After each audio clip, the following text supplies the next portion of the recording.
Hey guys, আসসালামু আলাইকুম। Welcome back to my YouTube channel beyond the friends. কেমন আছেন সবাই? আশা করি ভালোই আছেন। প্রতিবারের মতো আবারও এসে পড়েছি আরেকটি এক্সপ্লেনেশন ভিডিও নিয়ে। এর আগের ভিডিওতে আমরা এক্সপ্লেন করেছিলাম অ্যালিস ইন বর্ডারল্যান্ড সিজন 1 এর প্রথম দুটি এপিসোড। আমার আজকের ভিডিওতে এক্সপ্লেন করব এপিসোড 3 এবং এপিসোড 4। প্রথম দুটি এপিসোড যদি আপনারা মিস করে থাকেন তাহলে আমার ভিডিও ডেসক্রিপশনে এর লিংক দিয়ে দিচ্ছি, আগে প্রথম ভিডিওটি দেখে আসুন। আর ভিডিওটি ভালো লেগে থাকলে লাইক, কমেন্ট এবং অবশ্যই চ্যানেলটি সাবস্ক্রাইব করতে ভুলবেন না। তো কথা না বাড়িয়ে চলুন ভিডিওটি শুরু করা যাক। এপিসোডের শুরুতে দেখা যায় ট্যাগারের গেমটি শেষ হওয়ার পর আরিসু উসাগিকে বলছে ট্যাগারের সেই মহিলাটিকে সে মেরেছে। তখন উসাগি আরিসুকে বোঝায় যে সবাইকে গেমটি খেলানোর জন্য ফোর্স করা হয়েছে, এখানে তোমার কোনো ফল্ট নেই। সে আরো বলে নিজেকে বাঁচিয়ে রাখার জন্য যে কোনো কিছু করতে প্রস্তুত সে। এটা বলে উসাগি সেখান থেকে চলে যায়। কিশিয়া সেই মহিলা টাইগারের পকেট থেকে একটি কাগজ খুঁজে পায়। এলোমেলো কি যেন আঁকা সেই কাগজটিতে। কাগজের রহস্যটা এখানে রিভিল করা হয়নি। রহস্যটা রিভিল করলে হয়তো ভালো হতো। তো যাই হোক, সেবুকিকে দেখা যায় একটি আয়নায় সে দাগ কাটছে আর বলছে আজকে তার ভিসা শেষ হয়ে যাবে, অর্থাৎ তাকে আজকের মধ্যে আরেকটি গেম খেলে তার ভিসার মেয়াদ বাড়িয়ে নিতে হবে। এখানে দেখা যায় প্রত্যেকটি প্লেয়ার একটি করে গেম খেলার পরে 3 দিন করে ভিসার মেয়াদ পেয়ে থাকে সার্ভাইভ করার জন্য। আইসু এবং কারুবে লাস্ট গেমটি খেলার পরে আরো 3 দিনের ভিসা পেয়ে গেছে, কিন্তু চোতা এবং শিবুকির ভিসার মেয়াদ আজকেই শেষ হয়ে যাবে। তাই তাদের আজকের মধ্যেই একটি গেম খেলে সেটা ক্লিয়ার করে ভিসার মেয়াদ বাড়িয়ে নিতে হবে। শিবুকি বলছে অফিসে প্রমোশন পাওয়ার জন্য সে তার বসের সঙ্গে রাত কাটিয়েছে, তাকে বেঁচে থাকতেই হবে এবং তার আসল দুনিয়াতে ফিরে যেতেই হবে যেভাবেই হোক। তারপর দেখা যায় আরিসু এবং কারুবে টাইগার গেমটি ক্লিয়ার করে ফিরে এলে চোতা তাদেরকে আলিঙ্গন করে নেয় এবং খুব খুশি হয়। কারুবে আগুনের সেই টিমমেটের পকেটে পাওয়া ওয়াকিটকিতে যার সাথে কথা বলছিল, যেখানে বলা হয় সব প্রশ্নের উত্তর সমুদ্রের পাড়ে সেই বিচটিতে পাওয়া যাবে, এই কথাটি নিয়ে সে বেশ চিন্তিত। সে বলছে আমাদের বিচে গিয়ে এই রহস্য উন্মোচন করতেই হবে। তখন সেবুকি বলে চোতা এই অবস্থায় এখান থেকে কিভাবে যাবে, তাছাড়া আমাদের দুজনের ভিসা আজকেই শেষ হয়ে যাবে। কারুবে বলে তাহলে আজকে সবাই মিলে গেম ক্লিয়ার করে কাল বিচের উদ্দেশ্যে রওনা হব। গেম খেলে তোমাদের ভিসার মেয়াদও বাড়িয়ে নিয়ে যাবে। আরিসু বারবার ভাবতে থাকে যে তার কারণেই হয়তো সেই ট্যাগার গেমটির মহিলাটার মৃত্যু হয়। আবার তার কারণে এটাও ভাসতে থাকে উসাগি তাকে বলেছিল নিজেকে বাঁচিয়ে রাখতে হলে এসব করা ছাড়া তার কাছে আর কোনো উপায়ও নেই। দিন গড়িয়ে রাত হয়ে আসে আর তাদের গেম খেলার সময়ও হয়ে আসে। দেখা যায় আরিসু, চোতা এবং শিবুকি কারুবের জন্য অপেক্ষা করছে। শিবুকি বলছে কারুবের জন্য অপেক্ষা করতে থাকলে আমি আর চোতা দুজনেই মরে যাব। তোমাদের কাছে তো ভিসা আছে, আমাদের কাছে নেই। তখন শিবুকি চোতাকে নিয়ে উঠে যেতে চাইলে কারুবে সেখানে চলে আসে আর চোতা তখন কারুবেকে রাগান্বিত হয়ে বলে আমাদের হাতে তোমাদের মতো সময় নেই, তাই দেরি না করে তাড়াতাড়ি এখান থেকে চলো। তখন তারা চারজন গেমটি খেলার উদ্দেশ্যে রওনা হয়। তারা গেম এরিনার সামনে গিয়ে পৌঁছায়। তাদের আজকের গেম এরিনা হচ্ছে জাপানের শিনজুকু শহরের একটি বোটানিক্যাল গার্ডেন। গার্ডেনের ভিতরে প্রবেশ করার পর তারা দেখতে পায় একটি টেবিলে বেশ কিছু ওয়েপন রাখা আছে, যেমন কুঠার প্লাস হাতুড়ি, চাপাতি, সিজার ইত্যাদি। আরেকটি টেবিলে রাখা আছে কিছু গগলস। আর প্রতিটা গেমের মতোই এই গেমও রয়েছে প্রত্যেক প্লেয়ারদের জন্য একটি করে মোবাইল ফোন। তাদের এই গেমটিতে হাতে রয়েছে হার্টের 7 প্লে কার্ডটি। মনে আছে কি ট্যাগার গেমে নিতবি নামের সেই প্লেয়ারটি প্রত্যেকটি কার্ডের কি ব্যাখ্যা করেছিল? গেমে ট্রাম্প কার্ড দ্বারা স্টাইল বোঝানো হয়, ক্লাব দ্বারা বোঝানো হয় টিম ব্যাটল এবং ডায়মন্ড হচ্ছে বুদ্ধির খেলা। কিন্তু গেমটি যদি হার্টের হয় তবে বিশ্বাসঘাতকতা, ছলচাতুরি করে বেঁচে থাকতে হবে। সবচাইতে ডিফিকাল্ট গেম হচ্ছে হার্টের গেম। নিতবি আরো বলেছিল কার্ডের সংখ্যা যত বেশি হবে গেমটি তত কঠিন হবে। যেহেতু আরিসুদের হাতে হার্টের কার্ড রয়েছে, তার মানে তাদেরকে একে অপরকে ধোঁকা দিতে হবে এবং ছল চাতুরি করে বেঁচে থাকতে হবে। গেম শুরু হয়ে গেছে। গেমের নিয়মটি খুবই সিম্পল, কিন্তু ফলাফল খুবই ভয়ানক। গেমটি হচ্ছে হাইড অ্যান্ড সিক। ছোটবেলায় তো অনেক খেলেছি আমরা লুকোচুরি, তাই না? যে চোর থাকে সে সবাইকে খুঁজে বেড়ায় আর বাকি সবাই লুকিয়ে পড়ে যাতে করে চোর তাকে খুঁজে না পায়। কিন্তু এখানে গেমটিতে ব্যাপারটা পুরোপুরি উল্টো। গেমটিতে একজন থাকবে ওলফ বা নেকড়ে আর বাকি 3জন ল্যাম্পস মানে ভেড়ার বাচ্চা। ওলফ যে হবে তাকে ল্যাম্পসের থেকে বেঁচে থাকতে হবে, মানে যে একজন ওলফ হবে তাকে বাকি লোকদের চোখের দৃষ্টিকোণ থেকে বেঁচে থাকতে হবে এবং খেলা শেষে শুধুমাত্র ওলফই বেঁচে থাকবে আর বাকি 3জন মারা যাবে। গেমটি খেলার জন্য তাদের হাতে সময় দেওয়া হয়েছে 15 মিনিট। 15 মিনিট পর ওলফ বাদে বাকি 3জনের গলায় থাকা ডিভাইসটি এক্সপ্লোর হয়ে যাবে। তার মানে তো বুঝতেই পারছেন আরিসুদের এই টিমের যাত্রা এই গেমটি পর্যন্তই। এখান থেকে মাত্র একজনই বেঁচে ফিরে যেতে পারবে। তো কে হবে সেই একজন, চলুন দেখে নিই।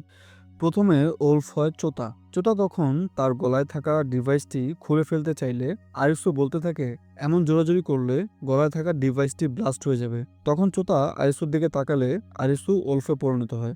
তারপর কারুবে, তার মানে ওলফ যে হবে তার চোখের দিকে অন্য কেউ তাকালে সে ওলফে পরিণত হবে। সেবুকি তখন কায়দা করে ওলফ হয়ে যায় এবং একটু ওয়েপন নিয়ে সেখান থেকে পালিয়ে যায়। তখন কারুবেও সেবুকির পেছন পেছন দৌড়াতে থাকে। সেবুকি একটি জায়গায় লুকিয়ে থাকে আর কারুবে তাকে খুঁজতে থাকে। এদিকে চোতা সেবুকিকে বলে, ভেগো না সেবুকি, আমরা সবাই মিলে এখান থেকে বের হবার একটা রাস্তা বের করে নিব। কারুবে সেবুকিকে খুঁজে তার থেকে ওলফ হয়ে যাবার পর আরিসুর দিকে তাকায় এবং আরিসু ওলফ হয়ে যায়। আরিসু তখন তাদের বোঝাতে চেষ্টা করে যে যদি তারা সবাই মিলে চেষ্টা করে তাহলে কোনো না কোনো একটা রাস্তা নিশ্চয়ই বেরিয়ে আসবে। তখন সেবুকি বলে, তুমি বোকার স্বর্গে বাস করছো, এটা ধোঁকাবাজির গেম, তাদের হাতে আর মাত্র 10 মিনিট বাকি আছে। আসলে এই এপিসোডটি এই সিজনের ইমোশনাল একটা এপিসোড, যেখানে নিজে বেঁচে থাকার জন্য এক বন্ধু আরেক বন্ধুর যান কবচ করতেও দ্বিধাবোধ করবে না এবং তাদের হাতে আর কোনো অপশনও নেই। কি করবে তারা? গেম শেষে যে কোনো একজন বেঁচে থাকবে এই গেমে, তাই তো সবাই পাগলের মতো আচরণ করছে। সেবুকি বলতে থাকে, তোমাদের বেঁচে থাকার কোনো মানে দেখছি না, তোমাদের জীবনের কোনো লক্ষ্য নির্ধারণ নেই, আমাকে বরং বাঁচতে দাও। এই বলে সেবুকি আরিসুকে অ্যাটাক করতে গেলে চোতা তাকে বাধা দেয় এবং আরিসুকে বলে সেখান থেকে পালিয়ে যেতে। তখন তার পিছে পিছে কারুবিও যেতে থাকে। আরিসু তার মাথায় থাকা ডিভাইসটি বিভিন্ন যন্ত্রপাতি দিয়ে খোলার চেষ্টা করে অনেকক্ষণ যাবত, কিন্তু পরে সে থেমে যায় এই ভেবে যে যদি ডিভাইসটি ব্লাস্ট হয়ে যায় এবং তার মৃত্যু ঘটে। কারণ এর আগে আমরা ট্যাগার গেমে দেখেছিলাম ট্যাগারের গলায় থাকা ডিভাইসটি ব্লাস্ট হয়ে কিভাবে তার ভয়ানক মৃত্যু হয়েছিল। এদিকে কারুবে আরুসুকে হন্য হয়ে খুঁজতে থাকে আর বলতে থাকে, তুই তো বলেছিলি আমরা সবাই একসাথে এখান থেকে বের হব, এখন কেন স্বার্থপরের মতো লুকিয়ে আছিস? কোনো উপায় না পেয়ে আরিসু হাল ছেড়ে দেয় এবং একটি জায়গায় গুটিসুটি হয়ে বসে তার পূর্বের স্মৃতিগুলো মনে করতে থাকে। আগেই বলেছিলাম এই এপিসোডটি খুবই ইমোশনাল একটি এপিসোড। এরপরের দৃশ্যগুলো প্রত্যেকটা দর্শককে তার চোখের পানি আনতে বাধ্য করবে। আরিসুর জীবনটা ভিডিও গেম আর তার এই দুই বন্ধুর মধ্যেই সীমাবদ্ধ। তার বাবা এবং বড় ভাই তার থেকে কোনো রকম এক্সপেকটেশন রাখে না। তাই আরিসু যখন তার এই দুই বন্ধুর সাথে থাকে তখন তার মুহূর্তগুলো আনন্দময় হয়ে ওঠে। চোতা, কারুবে ও আরিসুর বন্ধুত্ব এতটাই গভীর যে তারা একে অপরের জন্য জীবন দিতেও দ্বিধাবোধ করবে না। আরিসু বলতে থাকে, আমি এই গেম এখানেই কোয়েট করছি, খেলবো না আমি আর এই গেম। কারুবে ও চোতাকে উদ্দেশ্য করে বলে, তোমরা দুইজনেই আমার জীবনের সবকিছু, এই গেমটিতে আর যেই বেঁচে থাকুক না কেন আমি বেঁচে থাকতে চাই না। এই বলে কারুবে ও চোতাকে সে খুঁজতে থাকে, কিন্তু কারুবে ও চোতা সিদ্ধান্ত নেয় যে তারা স্যাক্রিফাইস হয়ে আরিসুকে বাঁচিয়ে রাখবে। আর তাই তো আরিসুর ডাকে তারা কেউই সাড়া দেয় না। তারা দুজনেই লুকিয়ে পড়ে এবং চোতা সেবুকের মুখ চেপে ধরে রাখে যেন সে কোনো রকম শব্দ করতে না পারে। আর এইদিকে আরিসু তাদের দুইজনকে পাগলের মতো খুঁজতে থাকে। এই সিনটি এতটাই আবেগঘন যে দর্শক তার চোখের পানি ধরে রাখতে পারবে না। কারুবে বলতে থাকে, তোমাদের সাথে যখন থাকি তখন সব প্রবলেম ভুলে যাই, সব হ্যাপিনেস তখন আমার মধ্যে চলে আসে। আর তখন চোতা বলে, আরিসু আমাদের জন্য বেঁচে থাকো। গেমটি শেষ হয়ে যাবার আর যখন মাত্র কয়েক সেকেন্ড বাকি থাকে তখন কারুবে একটি সিগারেট জ্বালিয়ে আরিসুর সামনে এসে সিম্পলি বলে, সবকিছুর জন্য থ্যাংক ইউ। ঠিক তখনই আরিসু বাদে বাকি সবার গলায় থাকা ডিভাইসটি ব্লাস্ট হয়ে যায় এবং আরিসু বাদে সবার মৃত্যু হয় সেখানে। গেমটি শেষ, কিন্তু আরিসু পাগলের মতো কান্না করতে থাকে, কারণ কারুবে ও চোতা ছাড়া তার জীবনে বেঁচে থাকার কোনো মানে নেই। 3 নম্বর এপিসোডটি এখানেই শেষ হয়। এখন আমরা আলোচনা করব 4 নম্বর এপিসোডটি নিয়ে। আরিসু তার বন্ধুদেরকে হারিয়ে একটি রাস্তার মধ্যে বেওয়ারিশের মতো পড়ে রয়েছে। তখন উসাগি হেঁটে যেতে থাকলে তাকে দেখতে পায় এবং আরিসুকে চিনতে পেরে তাকে জিজ্ঞেস করে, তুমি কি বেঁচে থাকতে চাও না? উত্তরে আরিসু বলে, I just want to die. Usagi তখন তাকে রেখে সেখান থেকে চলে যায়। পরের দিন উসাগি আবার সেই রাস্তা দিয়ে যেতে থাকলে দেখতে পায় আরিসু এখনো সেখানে ঠিক একইভাবে পড়ে রয়েছে। আসলে কারুবে ও চোতা মারা যাওয়ার পর তার যেন বেঁচে থাকার ইচ্ছাটাই চলে গিয়েছে। এর পরের সিনে আমরা উসাগির কিছু ব্যাকফুটের দৃশ্য দেখতে পাই। সে তার বাবার সঙ্গে একটি পাহাড়ের উপর বসে হাসিখুশিভাবে কথা বলছে। তার বাবা একজন ফেমাস মাউন্টেন ক্লাইম্বার ছিলেন। উসাগির বাবা একজন ফেমাস মাউন্টেন ক্লাইম্বার এই জন্য যে সে কোনো রকম অক্সিজেন ছাড়াই মাউন্টেন ক্লাইম্ব করত। একবার তার বিরুদ্ধে ক্লেম করা হয় সে একজন ফেক মাউন্টেন ক্লাইম্বার, অর্থাৎ সে হয়তো অক্সিজেন নিয়েই মাউন্টেন ক্লাইম্ব করত, হয়তো সে অক্সিজেনটি লুকিয়ে রাখত। এই খবরগুলো ভাইরাল হতে থাকে এবং তার বাবার বদনাম হতে থাকে।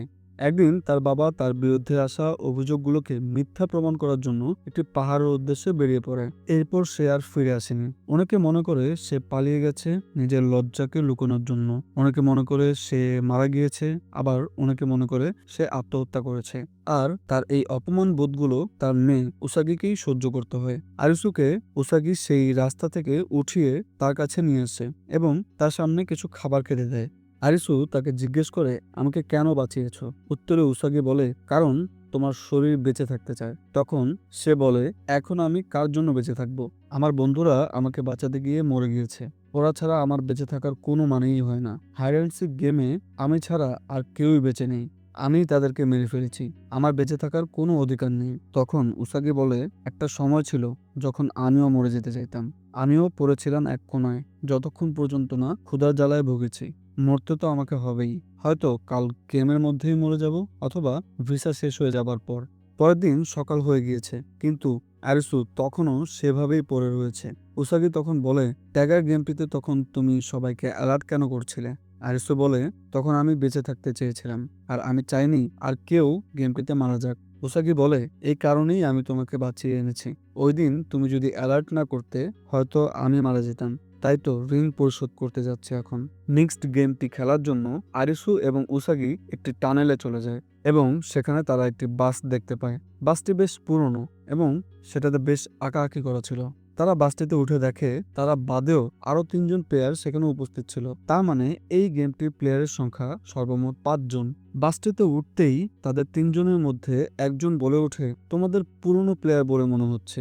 উসাগি তখন হ্যাঁ বলে তাদের কথা জিজ্ঞেস করে। তখন তারা জানায় যে তারা একসাথে 4টি গেম খেলেছে। প্রথম গেমটি তারা একসাথে পার করেছে এবং তারপর থেকেই তারা 3জন একসাথে এই পর্যন্ত এসেছে। তাদের দেখে আরিসুর কারুবে ও চোতার কথা মনে পড়ে যায়, কারণ তাদের মধ্যে একজনের চোতার মতোই গেম খেলতে গিয়ে পায়ে ব্যথা পায়। তাদের এবারের কার্ডটি হচ্ছে ক্লাবের 4 এবং গেমের নাম হচ্ছে ডিস্টেন্স। গেমটির নিয়ম বলে নিচ্ছি। একটি নির্দিষ্ট সময়ের মধ্যে নানান রকমের প্রবলেম ফেস করে তাদের গোলে পৌঁছাতে হবে। অর্থাৎ গেমটি জিততে হলে তাদের নির্দিষ্ট একটি সময়ের মধ্যে গোল বা লক্ষ্যে পৌঁছাতে হবে। আর এই গেমটি খেলার জন্য তাদের হাতে সময় থাকে 2 ঘন্টা। গেম স্টার্ট হয়, তাদের মোবাইলে ডিস্টেন্স দেখাচ্ছে 0, অর্থাৎ তাদের দৌড়াতে হবে এবং লক্ষ্যে পৌঁছাতে হবে। বলে নেই, বাকি 3জনের মধ্যে একজনের নাম হচ্ছে ইয়ামানে, আরেকজনের নাম সিজান এবং যার পায়ে ব্যথা তার নাম হচ্ছে টাকুমা। টাকুমা যখন জানতে পারে যে গেমটি খেলার জন্য তাদেরকে দৌড়াতে হবে, তখন সে বাকি সবাইকে বলে, তোমরা দৌড়াতে থাকো, আমি দেখি কোন একটা ব্যবস্থা করতে পারি কিনা, আমি তো আর দৌড়াতে পারবো না। তার বন্ধু ইয়ামানে তখন সে বাসটি স্টার্ট দেওয়ার ট্রাই করে, কিন্তু বাসটিতে ফুয়েল না থাকায় বাসটি স্টার্ট নেয় না। আসলে সে টাকুমাকে একা রেখে যেতে চাইছিল না। তখন টাকুমা তাকে বলে, তোমার ওয়াইফ এবং তোমার বাচ্চাকে কি দেখতে চাও না তুমি? এর জন্য তো তোমাকে বেঁচে থাকতে হবে। আমি কিছু একটা ব্যবস্থা করে নেব, তোমরা চলে যাও। তখন তারা 4জন বেরিয়ে পড়ে আর টাকুমা সেই বাসেই বসে রয়। তারা যতই দৌড়াচ্ছে ডিস্টেন্স ততই বেড়ে চলেছে। গেমটিতে বলা হয়েছে গোলে পৌঁছাতে হবে, কিন্তু এই গোল বা লক্ষ্যটি কোথায় বা কত দূরে সেটি তারা কেউই জানে না। দৌড়াতে দৌড়াতে তারা টানেলের পাশেই কিছু পানির বোতল দেখতে পায়। দেখে মনে হচ্ছে পানির বোতলগুলো এই গেমের প্লেয়ারদের জন্যই রেখে দিয়েছে কেউ, যেন দৌড়াতে দৌড়াতে হাঁপিয়ে গেলে পানি পান করতে পারে। আরিসু এবং ইয়ামানে সেখান থেকে পানি পান করতে গেলে উসাগি তাদের থামিয়ে বলে, এটা আমাদের জন্য ট্র্যাপও হতে পারে। তখন সে তার সাথে থাকা পানির বোতলটি তাদেরকে এগিয়ে দেয় পান করার জন্য। পানি পান করার শেষে তারা আবার দৌড়াতে থাকে। দৌড়াতে দৌড়াতে তারা 6000 মিটার দূরে চলে এসেছে। কিন্তু গেমটি খুবই বোরিং লাগছে, তাই না? প্লেয়াররা শুধু দৌড়াচ্ছে তাদের লক্ষ্যে পৌঁছানোর জন্য, কোনো বাধা বিপত্তি ছাড়াই। আর তাই তো ডিরেক্টর টানেলের মধ্যে নিয়ে এসেছে একটি ব্ল্যাক প্যান্থার, যাতে ব্ল্যাক প্যান্থারটি প্লেয়ারদের পথের বাধা হয়ে থাকতে পারে। ব্ল্যাক প্যান্থারটি তাদেরকে ধাওয়া করলে সেখান থেকে আরিসু, উসাগি ও ইয়ামানে বেরিয়ে আসতে পারলেও সিজন নামের সেই ছেলেটি সেখান থেকে আর বেরিয়ে আসতে পারে না। ব্ল্যাক প্যান্থার সিজনকে মেরে ফেলে। ইয়ামানে তখন বেঁচে থাকার হাল ছেড়ে দিতে চায়। সে বলে, টাকুমা ও সিজনের সাথে আমি শুধুমাত্র 1 সপ্তাহ সময় কাটিয়েছি, কিন্তু আমার মনে হয়েছে আমি তাদের আরও অনেক আগে থেকেই চিনি। তারাই যখন বেঁচে নেই, আমি বেঁচে থেকে কি করব? আরিসু তখন বলে, তাহলে বেঁচে থাকো আর তাদের দুজনের ব্যাপারে তোমার ওয়াইফকে বলো। তখন তার মধ্যে বেঁচে থাকার কিছুটা আশা জাগে। তারা পথে রয়্যাল এনফিল্ডের একটি বাইক দেখতে পায়। মনে আছে চোতা বলেছিল শহরের সব ইলেকট্রিক ডিভাইসগুলো নষ্ট হয়ে যায়, কিন্তু পুরনো ডিভাইসগুলো যেগুলোতে আইসি চিপস নেই সেগুলো ঠিকই কাজ করছিল। আরিসু বলে, তার মানে এই বাইক আর পিছিয়ে ফেলে আসা সেই বাসটিও কাজ করবে, কিন্তু বাইকটি থেকে ব্যাটারি খুলে নেওয়া হয়েছে। আরিসুর মাথায় তখন বুদ্ধি আসে, বাইকে থাকা ফুয়েল যদি বাসটিতে ভরা যায় তবে টাকুমাকে বাঁচানো যাবে। অর্থাৎ আরিসু এই বাইকটি ঠেলতে ঠেলতে পিছে ফিরে আসা সেই বাসের কাছে নিয়ে যাবে। উসাগি তখন বলে, তুমি যদি এখন আবার পিছু চলে যাও তাহলে গেমটি ক্লিয়ার করতে পারবে না। আরিসু বলে, আমাদের হাতে এখনো 1 ঘন্টা সময় রয়েছে, তোমরা গোলের দিকে যেতে থাকো, আমি বাইকটি নিয়ে বাসের কাছে গেলাম।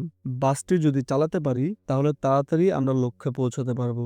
আর তাছাড়া কাউকে বিপদে ফেলে দিয়ে নিজে বেঁচে থাকা দ্বিতীয়বার আর আমার পক্ষে সম্ভব নয়। এই বলে আরিসু রওনা হয় ফিরে আসা সেই বাসটির দিকে। আরিসু যতই পেছনের দিকে এগোতে থাকে ডিস্টেন্স ততই কমতে থাকে আর উসাগিদের ডিস্টেন্স বাড়তে থাকে। দৌড়াতে দৌড়াতে উসাগি দেখে সামনে আগানোর তাদের আর কোনো পথ নেই, সামনের রাস্তা বন্ধ। তখন তারা আরিসুর জন্য এখানেই অপেক্ষা করতে থাকে, কিন্তু প্রবলেমের তো এখানেই শেষ নয়। তারা দেখে সময় শেষ হতে শুরু করলে টানেলের বাঁধ ভেঙে সেখান থেকে পানি আসা শুরু করে। তখন তারা আবার পেছন দিকে দৌড়াতে থাকে। উসাগি ইয়ামানেকে বলতে থাকে, পেছনে না তাকিয়ে শুধু ভাগতে থাকো। ইয়ামানে সেখান থেকে হোঁচট খেয়ে পড়ে যায় এবং পানির স্রোতে তাকে ডুবিয়ে দেয়। ভাগতে ভাগতে পানির স্রোত যখন উসাগির প্রায় কাছেই চলে আসে তখন আরিসু এবং টাকুমা বাসটি চালিয়ে তাকে উদ্ধার করতে চলে আসে। টাকুমা তখন বাসটি চলা অবস্থাতেই সেখান থেকে টার্ন করে ফেলে এবং আরিসু উসাগির হাত ধরে তাকে সেখান থেকে বাঁচিয়ে দেয়। কিছুক্ষণ পর তাদের জ্ঞান ফিরলে দেখতে পায় তাদের বাসটি সেখানে উল্টে পড়ে আছে। আর বাস থেকে বেরিয়ে আসার পর তারা দেখতে পায় বাসের গায়ে বড় করে লেখা আছে গোল, অর্থাৎ তারা শুরুতে এই গোলেই ছিল। গোল থেকে যত দূরে যেতে থাকে তাদের ডিস্টেন্স ততই বাড়তে থাকে। আর এই জিরোর মানে হচ্ছে তারা গোলের মধ্যেই আছে। গেমটি শেষ হয়ে যায়। এই গেমটিতে 5 জনের মধ্যে তারা 3 জনই বেঁচে থাকে। টাকুমা তখন চলে যেতে থাকলে আরিসু তাকে জিজ্ঞেস করে, কোথায় যাচ্ছ? টাকুমা বলে ওঠে, জানি না কোথায় যাচ্ছি, তবে বেঁচে থাকলে আবার দেখা হবে আমাদের, বলে সেখান থেকে চলে যায়। পরের দিন আরিসু উসাগিকে সেই বিচের কথা বলে যেখানে গেলে সব উত্তর পাওয়া যাবে। সে আরো বলে সে এই বিচটা এবং এই গেমের মাস্টারমাইন্ডকে খুঁজে বের করবে আর তার বন্ধুদের মৃত্যুর বদলা নেবে। 4 নম্বর এপিসোডের কাহিনী এখানেই শেষ হয়ে যায়। এই সিরিজের বাকি এপিসোডগুলোর এক্সপ্লেনেশন পেতে আমার চ্যানেলটিকে সাবস্ক্রাইব করে পাশেই থাকুন। আর ভিডিওটি ভালো লেগে থাকলে লাইক করুন আর কমেন্টে আপনার মতামত জানান। আল্লাহ হাফেজ।